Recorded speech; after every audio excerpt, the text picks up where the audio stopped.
In 3 seconds, I'm going to demonstrate to you just how rigged the U.S. education system is. Ah! It's stupid just like that.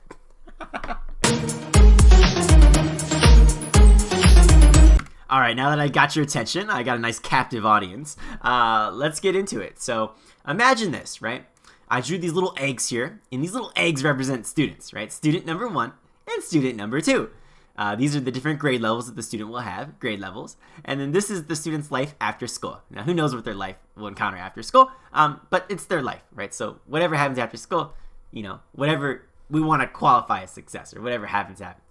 But for now, imagine this. You got student number 1 and student number 2. Now, student number 1 is a trendsetter. They're a go-getter, as, Ray Shremmerd would say. They're killing it. They're doing amazing all the time. They are grinding. Their parents raised them really right. They're really socialized. They got a big head start on their peers, and they just got that work ethic, right? They're super smart. They're just 100% every assignment, and we're just gonna stick with that trend for every single year. Let's say they never miss a point their whole academic career. Crazy, I know, but this person is a freak, right?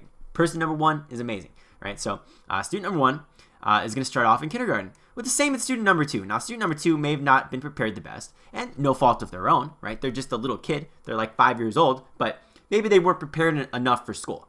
And, things are a little bit tough for them when they get into kindergarten. And unfortunately, instead of moving on with their peer, which is student number 1, student number 2 is actually going to get held back. And so they're going to have to repeat that kindergarten grade. And you're like, well, that sucks for student number 2, and it does, but it's not the biggest deal in the world, right? And one of the things that you'll notice in a lot of states throughout the country is that the states love to hold back kids when they're very little, because they feel as if that's like the perfect time to do so, because you don't want to hold kids back whenever they have a bunch of relationships and whatnot with friends and their peers, and potentially sever those because you held a kid back later on in their career. So and that's their logic. That's not necessarily my logic, but that's their logic, right?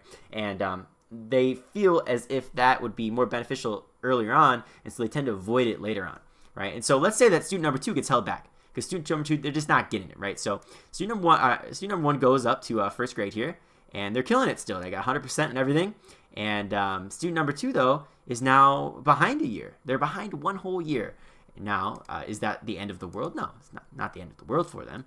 But they're going to encounter a new peer group, right? And let's say we got a new peer here. Let's just say it's peer number 3.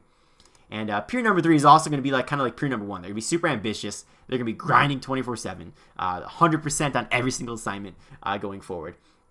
And for the purpose of this argument, let's just say that they're both going to be in the same class. And they're going to be in the same class all 13 years of school, kindergarten through 12th grade.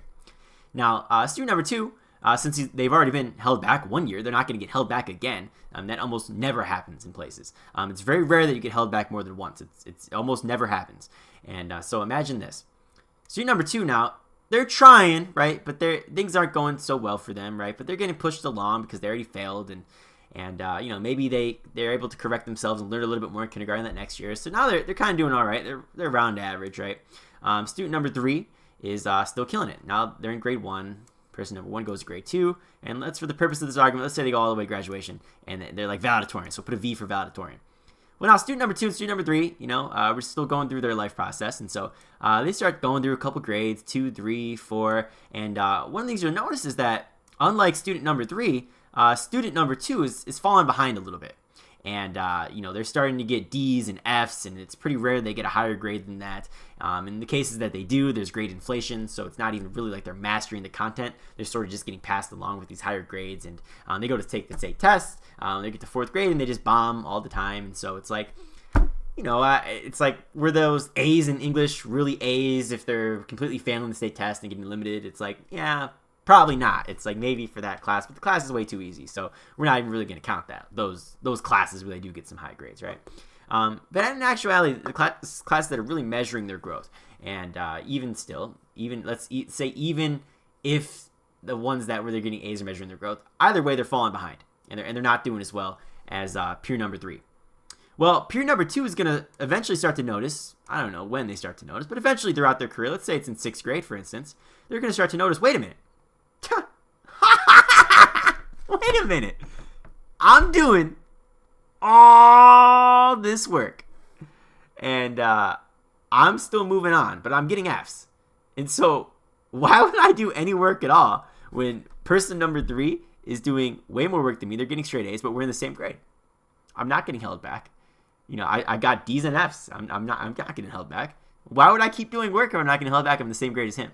That person is stupid. Person number 3 is the idiot. Person number 3 is the person who is just, they're a sucker. They're being conned, right? And so what happens is person number 2 is just going to stop trying.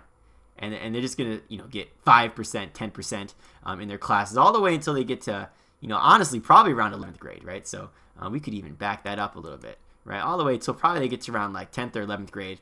And what ends up happening around this time is that person number 3 has all their credits. Things are going swimmingly for them. And person number 2, now they're a junior, and they're like, wait a minute, like, oh yeah, like you're probably not going to have enough credits to graduate. You got to start doing credit recovery. You got to start doing extra, studying this and that. And it's all thrown on this person who, by the way, is at like a 3rd or 4th grade level probably in terms of their reading. It's like, yeah, now you got to do 12th grade content, 11th grade content, and you got to do all these years at once when you have absolutely no work ethic. And so what ends up happening is it's like, yeah, no, their strategy was right.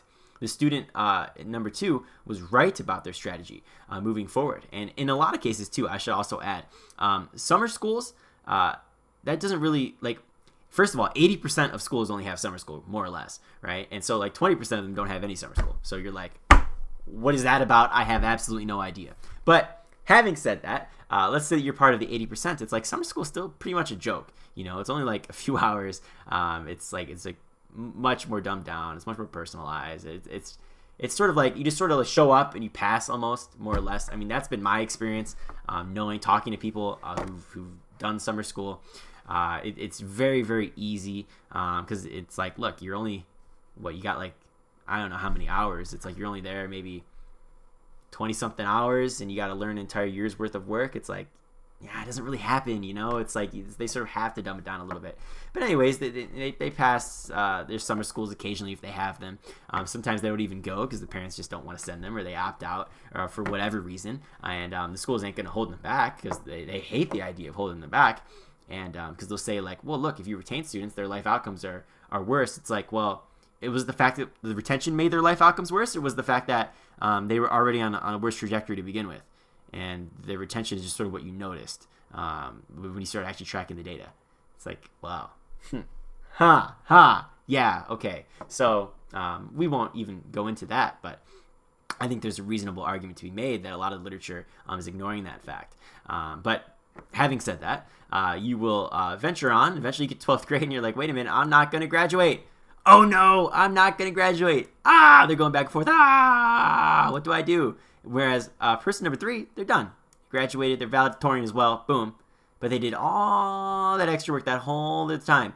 And for, like, this whole, like, portion, as they start to notice, it's like, there was no repercussions. No repercussions. Yeah, see? There's no repercussions. So, like, why would you do more work when you don't have to? Because there's no incentive for you to do so. None. Now you could say, well, there is incentive because obviously you'll learn more and you'll graduate and then you can go on you have more opportunities. Like you can go on to college, you can go on to a trade, you can go right into the workforce. You can like just do some other career and technical program. It's like, the opportunities are endless, right? You can, I don't know, you just have that option, that fallback, that safety. You go into the military, but but person number 2 doesn't have any of these options now. Right? I mean, like they have options, but like they're very limited in nature because like person number 3 like killed it, whereas they just did nothing. And like to them, it's like, okay, well, look, if I get to miss out on a little treat or something every once in a while, or I get to miss out on like some little party for like an hour here and there, it's like it's better than doing work, 7 hours a day for multiple weeks to earn that party. It's like I may as well just chill out then, have fun. It's like a resort with my friends, and then that's what my friends would say. And then, hey, look, now we get to graduation, and now the wake up call happened. And so like you gotta get your stuff together, or it's gonna get very bad for you very quickly.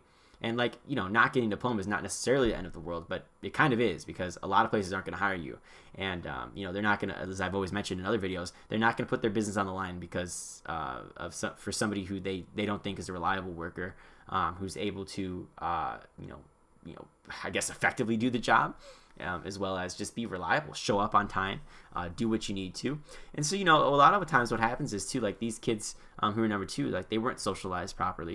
And it's unfortunate because it's really the parents' fault if you want to boil it down to that. And everybody hates blaming the parents. And it's like, look, I get we all got things going on, but at the end of the day, like you gotta socialize your kid and instill the values of school and work in them, because it's like that's your job, right? And it's like even if you don't care about it, it's like you still gotta care about it for your kid. It's like, I don't know, free country, man, but like look, your kid has to get some of these values so they can function properly in society and have a good shot at life doing whatever it is that they want to do. But until we get there, it's going to be very difficult for these number 2 kids, and so they're oftentimes get chronic absenteeism, which is a whole other problem that that exacerbates this issue of looking around and seeing other kids doing work. You don't have to. You move on to the same grade. You're like, I'm making out like a bandit here. I just get to play games all day on my laptop or do whatever, draw or talk or run around, and there's no consequences. It's like, that's great. And so we've evolved into this society where there's now no more consequences. Like I feel like the consequences just don't exist for not failing your classes, and they do in some places. And obviously this is just a sweeping generalization, at least in my experience. But I noticed that it's a growing trend. And it's a trend that I don't want to see continue. And so I figured we should bring light to it, because everybody knows that it's happening, but nobody really does anything about it. And so obviously this would be a call to vote in the right politicians who want to bring back some rigor to the academic system. And in particular, what I think we could benefit most from would obviously be the stern consequences of just, I don't want to say like military-esque school, right? But in some regards, like those kids might need that, right? They need that extra structure to push them along. And so if you identify them in this track, like, I don't know, maybe by the time they get to like, certainly middle school, like definitely like the honestly, maybe like 5 to 8 range. It's like, that's when you should really start looking out for these kids here and like trying to get them in that routine with more structure. Now, you should say, okay, well, there should have already been like more structure and etiquette and rules to begin with, more socialization occurring. And it's like, yes, bingo. Preschool would be a wonderful thing if we had it for every single child in America. In fact, if I were president today, that'd be like the first executive order I'd probably sign. I'd make it mandatory by law. But unfortunately, that's not how it works. And so, because we all just can't wave a magic wand and make things happen. And so, like, but for the things that we can make happen, like very easy policy changes, just instilling that structure and like reorganizing your classes based on ability and need of students. I think that's a no-brainer. You can do it immediately, right away, for no cost or very little cost. And so what I mean by this, it's like, okay, no phones, right? Everything's gonna be on paper. You're not having a laptop to play games. You're gonna sit down in your seat. Like, this is not optional. You're not gonna be late to class. It's like, okay, you want to be, chronic absenteeism? You want to be chronically absent? It's like, no, you don't, because I'm going to send police to your house, and they're going to, hound you to death to come to school, because you have to go to school and learn. This is like, that's your job when you're a kid. You have to go to school and learn. And you can hate us all you want for it, but it's going to benefit you in the long run. It's like, okay, so we do that. We're like managing technology a little bit more. We're going to instill great rules. Maybe we'll even have some social emotional learning, because everybody always loves that, right? But social emotional learning in the sense that we want to, not even as much social emotional learning, more so than it is their character development, right? Like, we want to get these kids on the track to try to achieve some goals for whatever it is that they want to achieve, and tell them like how our program is going to help benefit those goals long term. No matter what it is, the diploma can almost certainly help. And even if the diploma is a secondary thing, it will help you get to whatever program you need to help you meet your goals. So just little things like that, structure in the sense that, like, look, dude, we're gonna take skipping class seriously. We're gonna take the profanity seriously. We're gonna take the hitting other students seriously. And a lot of schools today, I feel as if they're not doing that. And I could rant all day about, like, say, the school to prison pipeline, for instance, right? Schools who they sweep things under the rug, which happens in a lot of places. Like, look, teachers talk. I know people all over the state of Ohio who are at different school districts, and like they tell me all their stories. And it's like, look, man, like, a kid gets in a fight like 20 times, and it's like they haven't faced any legal consequences for it, and eventually they will. It's like, well, maybe we should have taken that a little bit more seriously to begin with, and just like, look, like, this is serious, guys. It's like, you cannot be doing this, especially by the time you start getting a little bit older. But really anything, seating arrangements would be taken more seriously. The groupings of class, like I mentioned, right? Have a remedial class, we'll have a behavior class, we'll have a general class, we'll have an honors class. And just like grouping those kids together to where you can allocate more support for their needs, I feel would be extremely beneficial.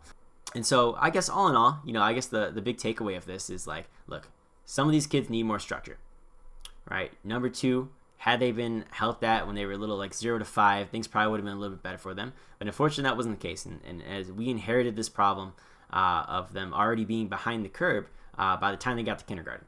And the problem, it exacerbates itself. We tried to do the retention and help them out a little bit, but the social ability was already sort of instilled in them.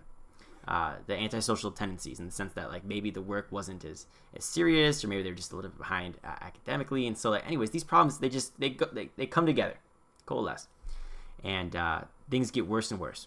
And eventually it gets to the point where they're so far behind that they almost can't catch up. And they're starting to look around as well, and they say, look, I'm trying here, and when I do try, I'm still not doing as good as the other person. The other person's doing better than me. I'm putting in some effort, but I'm still getting bad grades. And even if I'm getting okay grades, it's like in the past I've passed before. So why do I have to continue doing this when the other person's getting good grades and still passing the same as me? I don't know. And I think it's a reasonable argument to be had. Honestly, I don't think that the kids are stupid or dumb, or that they don't know what's going on. It's like, no, they're smart kids, but they need different supports. And until you offer them those different supports, you're just not going to be, like, you're not really helping them. As unfortunate as it is, and like your intentions can be there, but I don't think that the data shows that intentions really matter. It's like the data shows what matters, and so I think the data is clear on this. It's like they need some more structure, and they need to we need to have more rigorous programs trying to bite these problems before they spiral out of control, and there's no redemption. Because the time honestly, like, even at these middle grades here, it's already becoming a massive problem that's going to be very difficult to fight. But by the time it gets to high school, it's almost already too late. Unless you've really done some heavy remediations in the middle school, I think that you can definitely get them to pass. And I certainly think that almost everybody is capable of getting a high school diploma. But the question is, like, how much work ethic, how much work are they going to put towards that? And what kind of supports are we throwing their way? It's like, as educators, it's like, it's probably the most equitable, form of government that we should probably, or section of the government that we should probably have, so just give everybody what they need in order to be successful, at least within reason, of course. But I don't know. I mean, I could rant forever. Just some food for that. Obviously, before I made any policy on this, of course, I want to vet some issues out, as I always say. But I'm very curious to see what you guys have to say, and I look forward to a nice discussion in the comments. And we'll talk to you later. Bye bye. Oh, by the way, follow me. Hit that subscribe button. All right, have a good one, ladies and gentlemen.